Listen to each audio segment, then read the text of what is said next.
కోరిన వెంటనే వారిని కోరిన తర్వాత నేను మన పొంగేరు శ్రీనివాసరెడ్డి గారు ఢిల్లీ పోయినప్పుడు అప్పుడే పొన్న ప్రభాకర్ గారు కూడా ఫోన్ చేసినప్పుడే తప్పకుండా మంత్రి గారిని కరీంనగర్ తీసుకురావాలని చెప్పిన తర్వాత వారు వెంటనే అన్ని పనులను పక్కబెట్టి రోజు కరీంనగర్ రావడం జరిగింది. శ్రీ మనోహర్ లాల్ ఖట్టర్ గారు కేంద్ర మంత్రివర్యులు వారికి తెలంగాణ రాష్ట్ర ప్రజల తరఫున కరీంనగర్ కార్పొరేషన్ ప్రజల తరఫున హృదయపూర్వక స్వాగతం పడుతూ మన రాష్ట్ర మంత్రివర్యులు పెద్దలు పొంగిరెడ్డి శ్రీనివాసరెడ్డి గారు వారికి కార్యక్రమం సంబంధం లేకుండా ఎట్టి బస్సులో కరీంనగర్ కూడా నా శాఖకు సంబంధించి గృహాలు ఎక్కువ ఇస్తా, ఇంద్రమ ఇళ్ళ ప్రధానమంత్రి ఆవాస్ యోజన కింద ఇండ్లను మనకు ఎక్కువడానికి వచ్చినటువంటి మా పొంగిరెడ్డి శ్రీనన్న గారు, అదేవిధంగా మా అన్న మా సోదరుడు పెద్దలు గౌరవనీయులు శ్రీ పొన్నం ప్రభాకర్ గారు, అదేవిధంగా గౌరవనీయులు స్థానిక శాసనసభ్యులు మా అన్న గౌముల కమలాకర్ గారు. నాకు పొన్నమని పోయినాడు ఏం లేవు, గ్యాప్స్ ఏం లేవు, నాకు కమలాకర్ కూడా గ్యాప్స్ ఏం లేవు. ఇక కొంచెం ప్రభాకరం కమలాకరం కూడా అది కూడా పోతుంది సార్, ఉండదు ఇక అది కూడా పోతుంది. ఇక దీంతో ఈ స్టేజ్ తో క్లోజ్.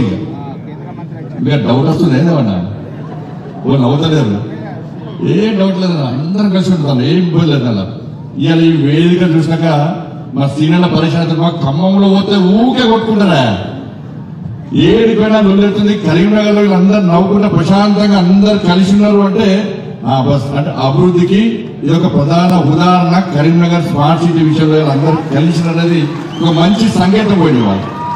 అదేవిధంగా మాజీ మేయర్ గౌరవ పెద్దలు మా రవీందర్ సింగ్ గారు, గౌరవ డిప్యూటీ మేయర్ గారు, గౌరవ కలెక్టర్ గారు, గౌరవ మున్సిపల్ కార్పొరేషన్ కమిషనర్ గారు, అడిషనల్ కలెక్టర్ గారు, వేదిక గౌరవ కార్పొరేటర్లకు, విచ్చేసినటువంటి పెద్దలకు, మీడియా మిత్రులందరూ కూడా హృదయపూర్వక నమస్కారం. చాలా సంతోషం, చాలా రోజుల తర్వాత ఈరోజు స్మార్ట్ సిటీ పనులను పూర్తి చేసుకుంటున్న సందర్భంలో కేంద్ర మంత్రివర్యులు ఒక సాధారణ కుటుంబం నుంచి చూడండి నాయకులు శ్రీ మనోహర్ లాల్ ఖట్టర్ గారు, వారి తండ్రి కిరాణా షాప్ నడుపుకుంటున్న సందర్భంలో ఆర్ఎస్ఎస్ ప్రచారంగా వచ్చిన తర్వాత రాజకీయాలకు వచ్చి హర్యానాలో 2 పర్యాయాలు ముఖ్యమంత్రిగా ఉండి కేంద్ర పట్టణాభివృద్ధి, విద్యుత్, దాంతోపాటు హౌసింగ్ మంత్రిగా 3 ప్రధానమైన బాధ్యతలు చేపడుతున్న వ్యక్తి వారు. నరేంద్ర మోడీ గారికి చాలా ఇష్టమైన వ్యక్తి కాబట్టి 3 ప్రధానమైన శాఖలు వారికి ఇచ్చిన వాళ్ళు. ఇవాళ మన అందరి విషయాలు మన సమస్యలను నరేంద్ర మోడీ గారికి తీసుకుపోయి ఈ కరీంనగర్ కార్పొరేషన్ లో ఇంకా అందంగా తీర్చిదిద్దాలని చెప్పి ఒక ఆలోచనతోని వారు మనందరినీ ఆశీర్వదించడం రావడం జరిగింది. చాలా సంతోషం. ఇప్పుడు ఉదయమే ఒక పార్కు, దాంతో పాటు కమర్షియల్ కాంప్లెక్స్, దాంతో పాటు 24 గంటల నీటి సరఫరా. మీకు తెలుగు రాష్ట్రాలు కాదు, ఈ సౌత్ లో ఎక్కడ కూడా ఈ దక్షిణాది రాష్ట్రాల్లో నాకు తెలిసి ఎక్కడ కూడా 4000 కనెక్షన్స్ 24 అవర్స్ వాటర్ కనెక్షన్ ఈ సౌత్ లో ఎక్కలేదు. మొట్టమొదటిసారి స్మార్ట్ సిటీ లో భాగంగా ఇలా కేంద్ర ప్రభుత్వం కరీంనగర్ స్మార్ట్ సిటీ పేరు మీద 4000 కనెక్షన్ ఇస్తున్నట్టు నిజంగా దీనికి సహకారి కష్టపడి పనిచేసినటువంటి గౌరవ మేయర్ గారికి, గౌరవ పాలక వర్గం అందరికీ, గౌరవ కలెక్టర్ గారికి, కమిషనర్ గారికి హృదయపూర్వక ధన్యవాదాలు తెలుస్తున్నాం. కమలాకర్ వారికి కూడా ప్రత్యేక కృతజ్ఞతలు తెలుస్తున్నాం. ఇది ఎక్కలేదు కాబట్టి ఇప్పుడే మంత్రి గారికి చెప్తున్నాం, కేంద్ర మంత్రి గారికి చెప్తున్నా, సార్ ఓన్లీ ఇవి 4 డివిజన్స్ మాత్రమే వస్తున్నాయి. రాబోయే రోజుల్లో కరీంనగర్ కార్పొరేషన్ అంతా కూడా ఈ 24 అవర్స్ వాటర్ సప్లై ఇవ్వడానికి కేంద్ర ప్రభుత్వం మీ శాఖ నుంచి ప్రత్యేకంగా మాకు నిధులు ఇచ్చే ప్రయత్నం చేయాలని చెప్పి కూడా వారికి కోరడం జరుగుతున్నది. దాంతో పాటు మా పొన్న ప్రభాకర్ అన్న ఆవేదన చెప్పాడు. మీ అందరికీ ఆ వాయిస్ అర్థం కాలే, మీ అందరికీ ఆ డంపింగ్ యార్డ్ కంపు చాలా ఇష్టం అంటున్నాను మీకు, అందుకే ఎవరు సపోర్ట్ గట్టి కొట్టుబట్టే మా ప్రభాకర్ అన్న చాలా ఆవేదన మంచి అయిపోయాడు. కాబట్టి అలా మంత్రి గారు ఉన్నారు కాబట్టి ఒక్కసారి అందరు లేచి నిలబడి ఆ డంపింగ్ యార్డ్ కంపు మాకు పోవాలని చెప్పి ఒక్కసారి విజ్ఞప్తి చేయడం అందరూ సార్ కూర్చున్నారు కూడా అంతా లేచి మీకు కంపు అవసరమైన కూర్చోండి, లేకుండా నిలిచి కాల్ చెప్పండి. Thank you. తప్పకుండా ఆ డంపింగ్ యార్డ్ దాని వల్ల చాలా नुकसान हो रहा सर, करीमनगर में burning issue sir, dumping yard का इशू पूरा जनता को नुकसान हो रहा सर.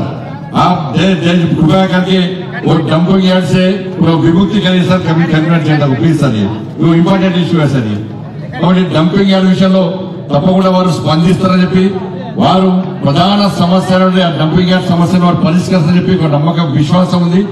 దాంతోపాటు ఇప్పుడు కూడా కేంద్ర ప్రభుత్వము అన్ని రకాల స్మార్ట్ సిటీ ప్రకటించిన తర్వాత అన్ని రకాల నిధులను విడుదల చేస్తుండడం వల్లనే ఇవాళ స్మార్ట్ సిటీ అలా పనులు పూర్తి కాబోతున్నాయి. వాళ్ళు సరే కొంత ఇబ్బందులు వస్తున్నప్పుడు కూడా మొదట నిధులు కాని సందర్భంలో కూడా స్టాండింగ్ కమిటీలో నేను చాలా సీరియస్ గా గొడవ చేసిన తర్వాత అప్పుడు వెంటనే ప్రభుత్వం నిధులు విడుదల చేయడం కరీంనగర్ కానీ వరంగల్ కానీ దాని తర్వాత పనులని త్వరితగతిన పూర్తి చేసే ప్రయత్నం చేసింది.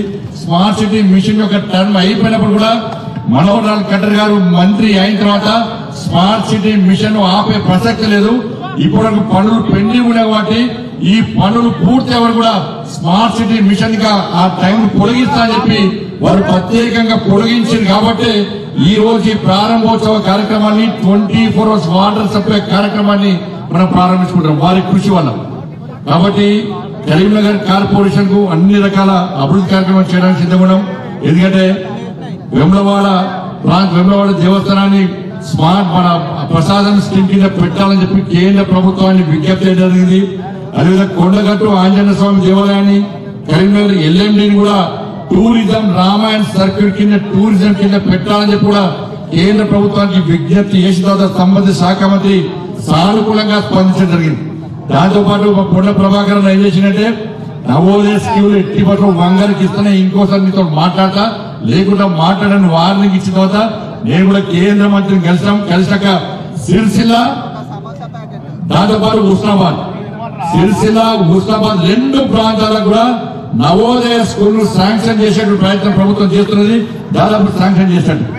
దాంతో పాటు కరీంనగర్ ప్రజలందరూ ఎదురు చూడండి ఈఎస్ఐ హాస్పిటల్ కూడా కేంద్ర ప్రభుత్వం శాంక్షన్ చేయబోతుంది కరీంనగర్ సంబంధించి.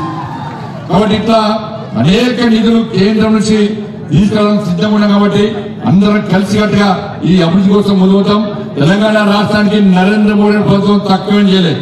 10 సంవత్సరాల్లో 12 లక్షల కోట్ల రూపాయలను ఈ తెలంగాణ రాష్ట్రానికి ఇచ్చిన ఘనత కేంద్ర ప్రభుత్వానికి. కేవలం 1,50,000 కోట్ల రూపాయలను జాతీయ రహదారులకు ఇష్టం. ఇవాళ కేవలం పెద్దపల్లి తప్ప 32 జిల్లాలకు జాతీయ రహదారుల విస్తరణ జరిగింది. పెద్దపల్లి కూడా అతి త్వరలో దాన్ని కూడా జాతీయ రహదారి విస్తరణ చేయడానికి కేంద్ర ప్రభుత్వం సిద్ధంగా ఉంది. 32,000 కోట్ల రూపాయలను రైల్వే నిధులకు కూడా జరిగింది. ఇట్లా ప్రభుత్వానికి సహకరించడానికి సిద్ధంగా ఉన్నాం. మరి కేంద్ర రాష్ట్ర ప్రభుత్వాలు కలిసి ముందుకు సాగుతానే కలిసి సమన్వయంతో ముందుకు సాగుతానే రాష్ట్ర అభివృద్ధి సాధ్యమైన విషయాన్ని మనం గుర్తుంచుకోవాల్సిన అవసరం ఉంది. కాబట్టి అందరం కలిసిమెలిసి ఎట్టిపోతూ ఈ కరీంనగర్ అభివృద్ధికి రాబోయే రోజుల్లో కూడా మేమందరం ముందుకు వస్తామని చెప్పి ఈ సందర్భంగా విజ్ఞప్తి చేస్తూ సమయం లేదు. వారు మళ్ళీ ఢిల్లీ హైదరాబాద్ లో మీటింగ్ ఉంది. ఢిల్లీ పోలవలసి వారు మాట్లాడాల్సిన అవసరం ఉంది. కాబట్టి మన సంస్థలు వారికి చెప్పినాం కాబట్టి వారు వాళ్ళ సమస్యలను స్పందిస్తారని చెప్పి ఒక ఆశతోని ఈ రోజు మనం ఉన్నాం. కాబట్టి దానికోసమే ఇంత పెద్ద సమావేశాన్ని ఏర్పాటు చేసి వారిని ఆహ్వానించడం జరిగింది. కాబట్టి మీరు కూడా రాజకీయాలకు అతీతంగా సహకరించండి. ఈ భేదాభిప్రాయాలు పక్క పెట్టి అందరం కలిసిమెలిసి అన్ని జెండాలు పక్క పెట్టి అభివృద్ధి ఎజెండాగా మనం ముందు ప్రయత్నం చేస్తే తప్పకుండా కరీంనగర్ ఇంకా అభివృద్ధి చేసుకునే అవకాశం ఉంది. కాబట్టి మీరు గెలిపించిన పార్లమెంట్ సభ్యుడిగా మీ ఆశీర్వాదంతో గెలిచిన పార్లమెంట్ సభ్యుడిగా మీరు గెలిపించిన తర్వాత నన్ను కేంద్ర ప్రభుత్వం నరేంద్ర మోడీ గారు మంత్రిని చేసిన తర్వాత ఎట్టి పరిస్థితుల్లో కరీంనగర్ అభివృద్ధిని ఆపే ప్రసక్తి లేదు. ఏ ఆశతోని ఏ ఆలోచనతోని మీరు ఒక బాధ్యతను నా భుజ స్కంధాల మీద పెట్టారో